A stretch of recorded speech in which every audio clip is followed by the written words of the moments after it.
그냥 이런 생각들을 별로 안 해보고 그렇게 지나치는 것 같습니다. 한 번은 대학에 들어간 어떤 우리 청년에게 제가 물었습니다. 너 왜 그과에 들어갔니? 저는 기대를 가지고 이렇게 물었는데 이 애가 이렇게 불쑥하는 말이 다른 게 할 게 없었어요. 근데 그 말하는 이 투나 표정이 말이죠, 제 마음을 좀 많이 힘들게 했습니다. 뭐 이런 거죠. 목사님, 저는요, 잘할 수 있는 게 아무것도 없고요, 이것밖에 없어요. 그래서 저는 꿈을 보겠는데 이것마저 안 하면 안 될 것 같아서 이 일을 하는 거라고요. 뭐 이런 모은의 그냥 항변 같은 느낌으로 와닿았습니다. 참 마음이 얼마나 아픈지. 한참 젊은 때에 하고 싶은 게 너무 많아서 큰일인데 이것밖에 나는 할 수 아는 게 없다고 이렇게 접어버린 그 대학생의 참 그 표정이 참 마음을 아프게 했는데요. 제가 이렇게 몇 달 전에 책을 한 권 읽었는데 책 제목이 참 제 마음을 끌었습니다. 사이먼 사이넥이 지은 책인데요. Start with why. 그죠? 내가 왜 이 일을 하는가. 그죠? Start with why. 내가 왜 일을 하는가. 근데 그 부제에 보면 이렇게 굵은 한자로 쓰여 있더라고요. 꿈꾸고, 사랑하고, 열렬히 행하고, 성공하기 위해서. 그죠? 꿈꾸고, 사랑하고, 열렬히 일하고, 성공하기 위해서. 그러면서 이렇게 몇 가지 이렇게 우리에게 도전을 주는 말을 하고 있는데요. 뭐 이런 겁니다. 비관주의자들의 말은 옳지만은 성공하는 사람은 낙관론자라는 거죠. 비관론자들의 말은 맞다는 거예요. 다 맞는데 성공한 사람들은 낙관론자라는 거죠. 그 차이가 뭔가 하면 무엇을 어떻게만 묻는 사람과 왜를 묻는 사람의 차이입니다. 무엇을 어떻게 해야 되지 하는 것과 내가 왜 해야 하는지 이것의 차이점이라는 거죠. 그리고 이제 그 8장에 보면 이런 그 제목을 달았는데요. 왜 일하는가 하는 믿음이 성공과 사람을 불러 모은다. 저는 이 부분에서 아주 좋은 인사이트입니다. 내가 왜 이 일을 하는지에 대한 믿음이 있는 사람이 성공에 이르게 된다는 거죠. 이런 믿음을 가진 사람이 사람들을 불러 모은다는 거죠. 우리가 한번 자문해 보기 원합니다. 내가 왜 이 직장에서 일합니까? 솔직히 딱 이렇게 내놓으면 돈 때문에 그런 거 아닙니까? 돈이 제일 큰 비중을 차지하는 거 아닙니까? 물론 돈이 필요합니다. 연봉이 필요합니다. 그러나 우리 크리스찬들은 돈 때문만이 아닙니다. 우리가 다른 이유가 있습니다. 사람답게 살고 싶은 나는 가치를 추구합니다. 또 믿음 안에서 하나님의 영광을 위해서 내가 이곳에서 쓰임받고 싶은 그런 마음이 있습니다. 우리 크리스찬의 이 왜라고 하는 이 질문에 우리 오늘 말씀을 통해서 진지하게 고민하기를 원합니다. 이 믿음을 가진 사람만이 우리가 성공할 수도 있고 사람들을 불러 모을 수 있다는 거죠. 그리고 무엇보다도 왜 내가 이곳에서 일하는가에 대한 분명한 답이 없으면 사람과의 갈등, 일이 힘들고 어려우면 견디지 못합니다. 그렇죠? 결국은 궁극적인 질문이 왜입니다. 저는 참 교회가 좋은 게 다른 게 아니고요. 저는 중학교 때 왜라는 질문을 제일 많이 했습니다.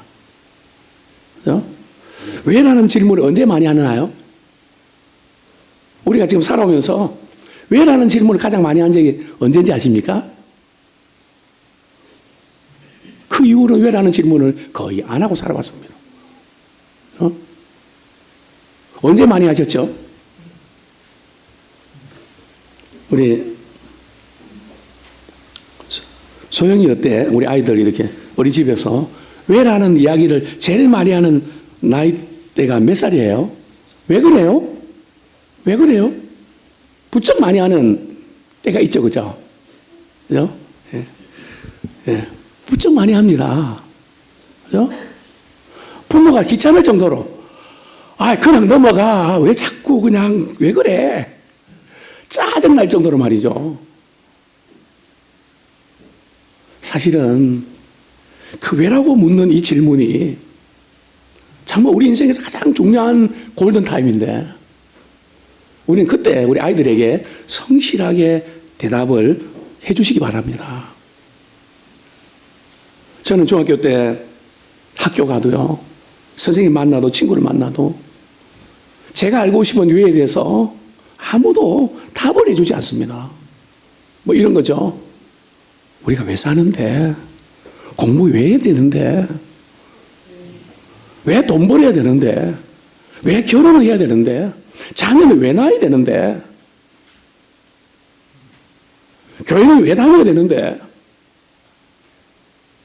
왜 해야 되냐고 물어보면 친구들도 쓸데없는 소리 하지 말고 재밌게 놀자. 그것도 모르면서 네 인생이 재밌게 살 수 있냐? 나는 못해.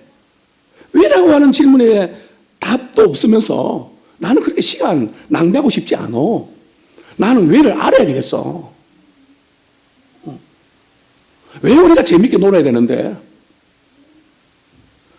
왜 그러냐고 대답을 해보라니까. 유구문입니다. 학교 선생님한테 물어도 유구문입니다. 유일하게 제게 왜라고 하는 그 질문에 대답을 해줄 수 있는 곳이 있었습니다. 어딜까요? 바로 교회입니다. 교회 가서 예배를 드리면 우리 인생이 왜 태어나서 무엇을 위해 살아야 되는지, 왜 공부해야 되는지, 왜 돈 벌어야 하는지, 왜 우리가 성공해야 되는지 이상하게 교회만 오면 해답을 해 주신단 말이죠. 저는 그래서 주일을 정말 기다렸습니다. 어떻게 보면 토요일 저녁이 되면 주일이 밝기까지 말이죠. 거의 밤을 안 자면서 뜬 눈으로 주일을 맞이했습니다. 그 시간이 너무 길었습니다. 주일이여 빨리 와라.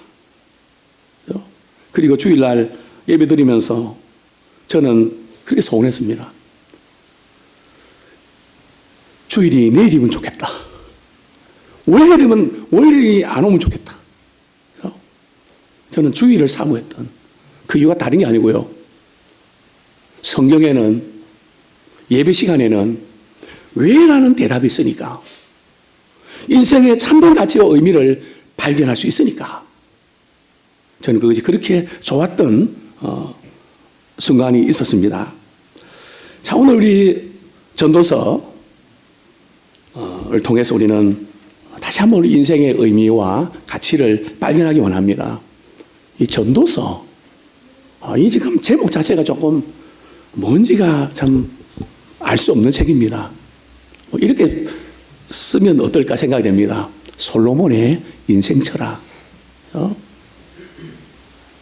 안 믿는 분들에게 전도서 하면 전도 많이 하는 책인가 뭐 이렇게 생각할 겁니다. 사실은 솔로몬의 인생 철학인데요. 전도서 2장에 보면 야망과 꿈을 가진 한 인물이 등장합니다. 최고의 지위와 명예와 권력을 한 손에 쥔, 자기가 하고 싶은 것은 다 해봤던, 사업도 뭐 크게 해보고 지혜도 대단하고 글도 잘 쓰고, 뭐 모든 면에서 정말 닮고 싶고 부러운 인물이 바로 오늘 전도서의 저자 솔로몬입니다. 그런데 이 솔로몬이 우리 전도서에서 고백하는 게 뭡니까? 우리 전도서 1장 1절, 전도서 1장 2절 말씀 우리 같이 한번 읽겠습니다. 조금 비관론적으로 허무주의로 빠질 수 있는데 우리 전도서는 그런 의미는 아닙니다. 우리 전도서 1장 2절 말씀 같이 읽겠습니다. 시작. 전도자가 이르되 헛되고 헛되며 헛되고 헛되니 모든 것이 헛되도다. 헛되다시 이루어지죠. 그렇죠? 모든 것이 헛되다. 그렇죠? 이건 다 누려보고 다 즐겨보고 다 해본 결과 그 모든 것이 인생의 참된 의미가 없었다. 우리는 이 본문에서 우리 무엇을 깨달아야 될까요? 왜 하나님이 이 전도서를 우리에게 주셨을까요? 우리 이 말씀을 우리가 이렇게 보면서 어떤 분은 그러더라고요. 목사님, 그것은 솔로몬의 고백이고요. 나는 헛되더라도 한번 그렇게 살아보면 좋겠습니다. 이렇게 이야기하는 분도 있습니다. 물론 그럴 수가 있죠. 아니 솔로몬이 이렇게 성공해서 누리며 사는 게 뭐 잘못된 겁니까? 뭐 전혀 문제 없습니다. No problem입니다. 뭐 전혀 문제 없습니다. 누가 문제 삼은 것도 아닙니다. 솔로몬 자신이 가만히 이렇게 되돌아본 결과 헛되이 바람을 잡는 것처럼 느껴졌던 겁니다. 그래서 이 솔로몬은 이렇게 참 인생의 의미를 찾으려고 무척 애를 썼는데요. 이러면 인생의 의미가 있을까? 이렇게 해서 툭툭툭툭 건드려 보는 거예요. 야, 무슨 어디에 낙이 있을까? 오늘 좀 낙을 누리고 싶은데 뭐 없을까? 뭐가 이게 찾고 있는데요. 자, 우리 1절, 2절 말씀 우리 한번 같이 읽겠습니다. 시작. 예, 전도서 2장, 전도서 2장 1절, 2절 시작. 나는 내 마음에 이르기를 자, 내가 시험 삼아 너를 즐겁게 하리니 너는 낙을 누리라 하였으나 보라 이것도 헛되도다. 내가 웃음에 관하여 말하여 이르기를 그것은 미친 것이라 하였고 희락에 대하여 이르기를 이것이 무슨 소용이 있는가 하였노라. 지금 전도서 저자는 좀 인생의 의미를 추구하는데요. 첫 번째로 좀 낙을 누리는 뭐 좀 재밌는 게 없을까? 좀 뭐 신나는 게 없을까? 좀 액티브한 액티브한 게 없을까? 오토바이를 한번 배워볼까? 악기를 한번 배워볼까? 뭔가 좀 신나는 뭔가 없을까? 이렇게 추구했지만 그러나 그것도 참 헛되구나. 자꾸 이렇게 그 생각을 지울 수가 없는 겁니다. 뭐 환경이 바뀌어서 그런 것도 아니고요. 여전히 지금의 생활을 행복을 누리고 있음에도 불구하고 옛날같이 그렇게 행복하지 않다는 거죠.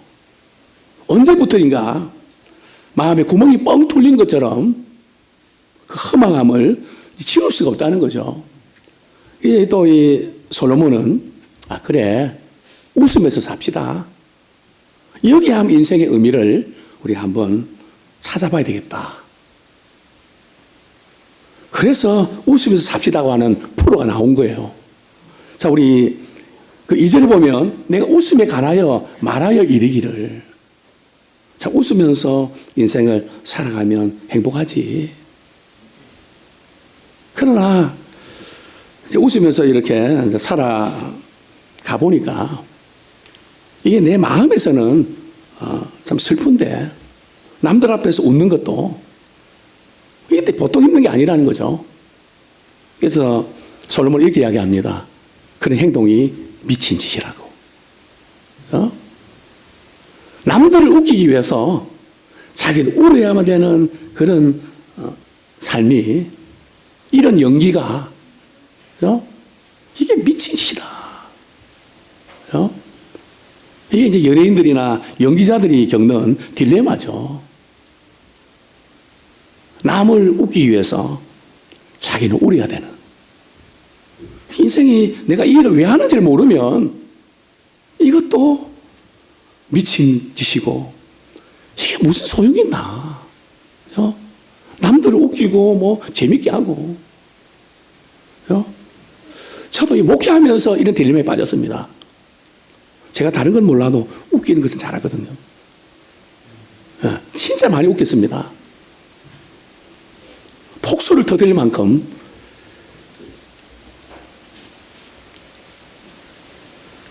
근데 언제부터인가 싫은 거예요. 그게 무슨 소용이 있나. 자, 그러면서 우리가 이제 여기서 정리할 수 있는 것은요, 지금 1절부터 계속 이렇게 나오는 그 단어를 한번 우리가 자세히 살펴보시죠. 자, 우리 3절, 4절 한번 같이 읽어보겠습니다. 시작. 내가 내 마음으로 깊이 생각하기를 내가 어떻게 하여야 내 마음을 지혜로 다스리면서 술로 내 육신을 즐겁게 할까? 또 내가 어떻게 하여야 천하의 인생들이 그들의 인생을 살아가는 동안 어떤 것이 선한 일인지를 알아볼 때까지 내 어리석음을 꼭 붙잡아 둘까 하여 나의 사업을 크게 하였노라. 내가 나를 위하여 집들을 짓고 포도를 일구며. 자, 여기서 지금 이 전도서 기자가 말이죠, 계속 한 절 한 절 말할 때마다 나오는 반복되는 단어가 있죠. 한 8번 계속 강조되는데요. 어떤 단어입니까? 2절에 보니까요, 내가. 그 다음에서 계속 강조되는 부분이 뭔가 하면 우리 5절, 6절 말씀 같이 읽겠습니다. 시작. 여러 동산과 가온을 만들고 그 가운데에 각종 과목을 심었으며 나를 위하여 수목을 기르는 살림에 물을 주기 위하여 못들을 팠으며. 여기 보면 내가 그리고 나를 위하여 좀 전원주택도 짓고 그냥 포도나무도 심고, 그죠? 완전 그런 전원주택의 그런 행복을 누리면 인생이 행복할까? 의미가 있을까? 그렇게 시작했는데 그것도 아니라는 거죠. 그러니까 지금 이 솔로몬은 안 믿는 사람이 아니에요. 우리처럼 믿음 생활하고 사업에 성공한 사람입니다. 근데 내가 믿음의 삶을 산다고 하면서 내가 이래도 되나 하는 딜레마에 빠진 거예요. 이건 아닌 것 같은데 하면서도 마음 한구석에는 자꾸 이렇게 기쁨과 즐거움을 찾고 싶은 거예요. 툭툭 건드려 본단 말이죠. 믿음만으로는 참된 만족이 없고 다른 것들이 뭐가 더해져야만 살 것 같은. 그래서 3절 하반절 보면 내 어리석음을 꼭 붙잡아 둘 때까지. 요즘 이 어리석음을 쭉 붙들어 매야 되겠는데, 그죠? 이건 아닌데 하면서 자꾸 이 어리석음을 말이죠. 이 어리석음의 삶이 진행되고 있다는 거죠. 이거 좀 꼭 붙잡아 매야 되는데, 그죠? 인생의 의미와 가치를 모르니까 자꾸 그런 식으로 흘러가고 있다는 거죠. 사업을 크게 하고 확장하고, 뭐 이렇게 양평에 집을 사고 말이죠. 전원주택 짓고, 그죠? 그 7절에 보면 직원들 많이 두고 말이죠. 뭐 이렇게 재산이 자꾸 이렇게 증식되는데 뿐만 아니고 우리 8절, 9절 말씀 같이 읽겠습니다. 시작. 은근과 왕들이 소유한 보배와 여러 지방의 보배를 나를 위하여 쌓고 또 노래하는 남녀들과 인생들의 기뻐하는 처첩들을 많이 두어놓으라. 내가 이같이 장성하여 나보다 먼저 예루살렘에 있던 모든 자들보다 더 장성하니 내 지혜도 내게 여전하도다. 자, 여기서 우리 결론 내릴 수 있는 건요, 내가 나를 위하여 살아가는 사람은 인생의 참된 의미를 발견할 수가 없습니다. 내가 나를 위해서 말이죠, 거기에 인생의 목표를 두고 살아가는 사람은 인생의 참된 의미를 발견할 수가 없다는 거예요. 왜냐하면 하나님 우리를 창조하신 목적이 그분의 영광을 위해서 창조되어야 되는데 내가 내 자신과 또 내 자신을 위해서 우리가 살아가는 인생, 성경이 이렇게 말합니다. 내가 나를 위해서 살아가는 인생 그 자체가 우상이라고요. 우상 앞에는 반드시 뭐가 붙습니다. 뭐를 위해서 우상을 만들지 말고요. 자기를 위해서 우상을 만들지 말고. 이 말씀 들을 때 어떤 분은 반감이 생길 수 있습니다. 목사님, 그러면 내가 돈 벌고 내가 성공하고 이 모든 게 우리 자신과 가족들과 위해서 그렇게 살아가는 거지. 그게 뭐 잘못된 겁니까? 그렇게 살아가는 거 당연한 거 아닙니까?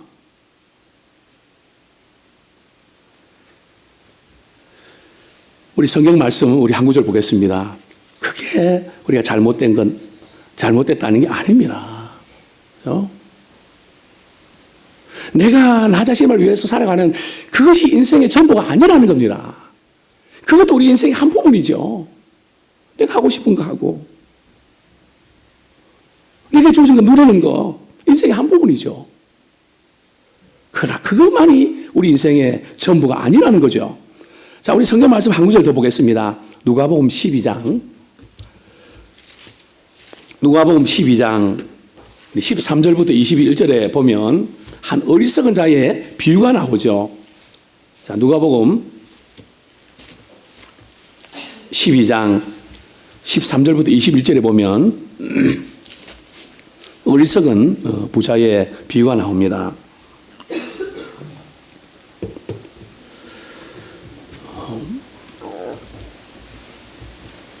제가 읽어드리겠습니다. 뭐가 지금 이 어리석은 부자의 문제가 뭔가? 사실 이 어리석은 부자가 우리의 모습일 수 있거든요. 별로 문제가 없어요. 너무나 당연한 건데 지금 이 부자가 놓치고 있는 게 있다고요. 그걸 우리가 잡아야 되는데 우리 16절 말씀 제가 읽어드리겠습니다. 또 비유로 그들에게 말하여 이르시되 한 부자가 그 밭에 소출이 풍성함에 심중에 생각하여 이르되 내가 곡식 쌓아둘 곳이 없으니 어찌할까 하고 또 이르되 내가 이렇게 하리라. 내 곡간을 걸고 더 크게 짓고 내 모든 곡식과 물건을 거기 쌓아두리라. 19절 또 내가 내 영혼에게 이르되 영혼아 여리에 쓸 물건을 많이 쌓아두었으니 평안히 쉬고 먹고 마시고 즐거워하자 하리라 하되. 많은 사람들이 이런 인생을 살잖아요. 돈 벌 때 버려야 된다. 그래 돈 좀 벌어놓고 그리고 나서 내가 좀 웬만큼 살만하면 되면 평안히 먹고 마시고 쉬는 거 여행 다니면서 뭐 이렇게 살고 싶은 이게 많은 사람이 추구하는 삶의 코스잖아요. 우리도 그렇게 추구하고 있잖아요. 근데 뭐가 잘못된 거죠? 이렇게 살아가는 게 뭐가 잘못된 겁니까? 오늘 계속 강조되는 게 누가요? 내가 이렇게 하고 내가 사업 확장하고 내가 뭣도 하고 그럼 내가 하지 남이 해줍니까? 내가 뭐 이게 하는 게 그게 잘못이 아니에요. 자, 이 부자가 놓치고 있던 중요한 변수가 있습니다. 첫 번째 변수는 뭘까요? 우리 20절, 21절 같이 읽겠습니다. 시작. 하나님은 이르시되 어리석은 자여 오늘 밤에 내 영혼을 도로 찾으리니 그러면 내 준비한 것이 누구의 것이 되겠느냐 하셨으니 자기를 위하여 재물을 쌓아두고 하나님께 대하여 부여하지 못한 자가 이와 같으니라. 욥이 지금 이 어리석은 부자가 놓쳤던 한 가지 변수는 바로 죽음에 대한 변수를 놓쳤습니다. 오늘 밤에 하나님이 내 영혼을 찾으면 너 그 쌓아놨던 모든 부가 그게 누구 것이 되겠나? 우리 인생은 죽음의 변수, 곧 영혼의 변수를 늘 고려해야 됩니다. 내가 죽고 나면 내 영혼은 주님 앞에 섰을 때 어떻게 될까? 우리가 성공하고 노력하고 그렇게 해야 됩니다. 이것도 하고 저것도 해야 됩니다. 그러나 그거 못지않게 내 영혼이 잘 돼야 됩니다. 그 영혼이 잘된 같이 범사가 잘 돼야 된단 말이죠. 영혼의 상태는 엉망인데 하나님 없이 거의 살아가는 건 수준인데 우리가 하는 일들은 너무 잘 된다. 사실은 성경적으로 보면 불행입니다. 하나님이 함께 하신다면 그런 일이 있을 수가 없습니다.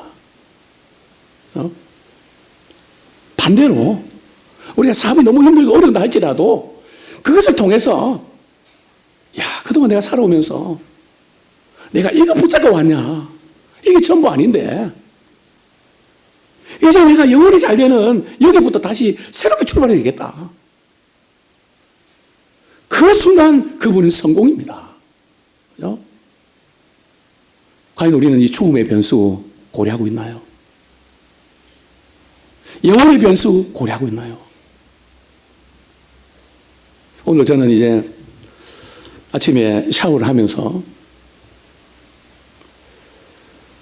내일을 이렇게 속옷을 갈아입으면서 문득 이런 생각이 들었습니다. 왜냐하면 연세 드신 우리 권사님들이 목욕탕에서 말이죠. 속옷 입다가 걸려갖고 말이죠. 넘어지셔서 돌아가시는 경우를 제가 많이 봤거든요. 저도 요즘 이렇게 입으면서 걸릴 때가 있습니다.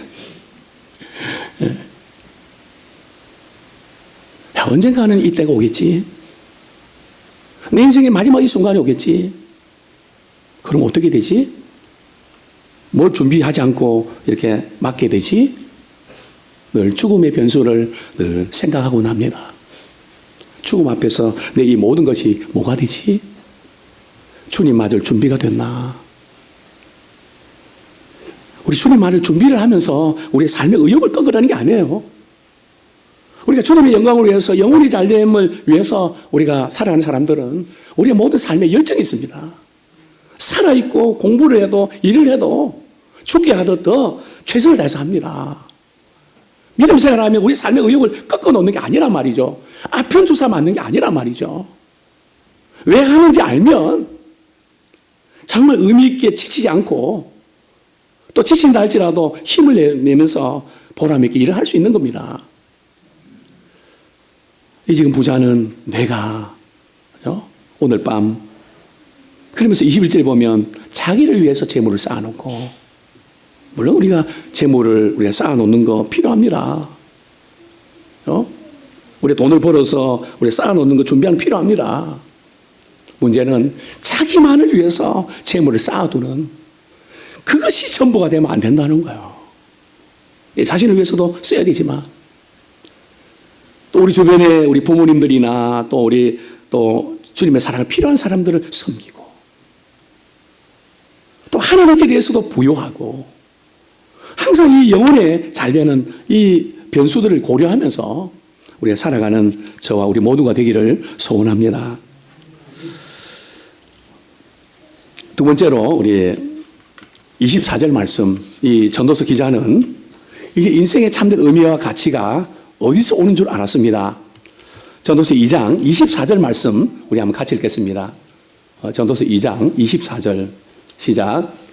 사람이 먹고 마시며 수고하는 것보다 그의 마음을 더 기쁘게 하는 것은 없나니 내가 이것도 본즉 하나님의 손에서 나오는 것이로다. 참 전도서의 저자는 해 아래서 하는 모든 수고가 참 허망하다. 그렇게 고백했는데 말이죠. 새삼스럽게 나는 인생에 참된 가치를 발견하게 됐다. 인생의 참된 가치가 특별한 게 아니고요. 일상생활입니다. 어떤 생활입니까? 사람이 먹고 마시며 수고하는 것보다 그의 마음을 더 기쁘게 하는 것이 없나니. 우리가 먹고 마시고 우리가 수고하는 거, 이 속에서도 내가 돈 때문에 이렇게 하고 누구 때문에 이렇게 하고 그럴 때는 너무 힘들지만 이 모든 것이 하나님의 은혜고 또 하나님의 손에서 나오는 거다. 즉 우리 인생의 목적이 하나님의 영광을 위해서 초점을 맞출 때에 이 모든 것이 내 손이 아니라 하나님의 손에서 나온다. 목사님, 사장이 나한테 월급 주는데요. 근데 우리는 사장의 손에서 나오는 게 아니고요. 하나님께서 사장의 손을 통해서 우리에게 주시는 겁니다. 치료도 마찬가지입니다. 의사가 병을 고치는 게 아니고요. 하나님께서 의사의 손을 통해서 우리의 병을 고치시는 거예요.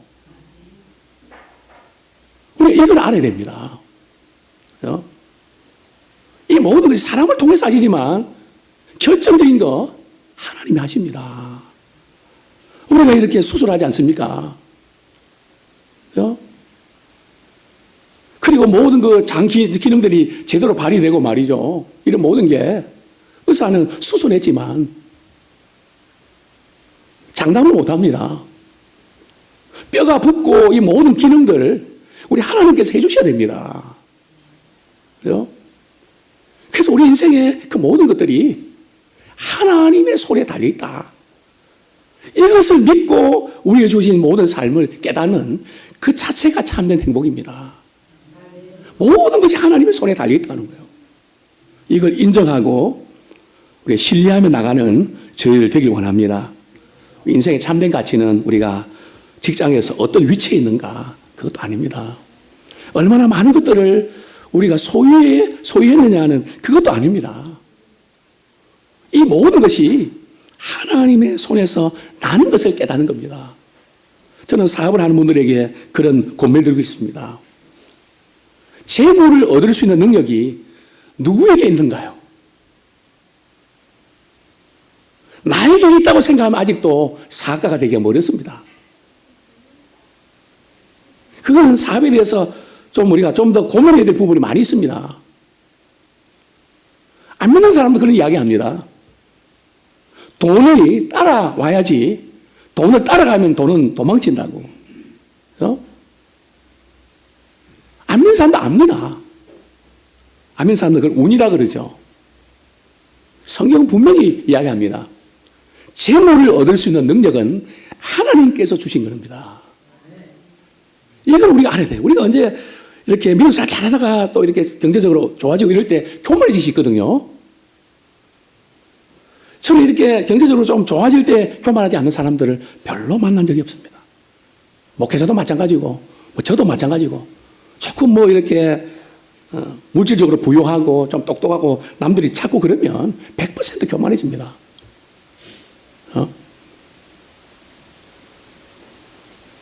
그러나 믿음의 사람들은 내가 아무리 열심히 했지만 하나님이 건강 안 주셨으면 할 수 있었을까요? 어떤 사람과의 만남이 없었다면 할 수 있었을까요? 결정적인 순간은 하나님이 하신 겁니다. 그래서 이 재물을 얻는 모든 것, 또 모든 것이 하나님의 손에 달려있다.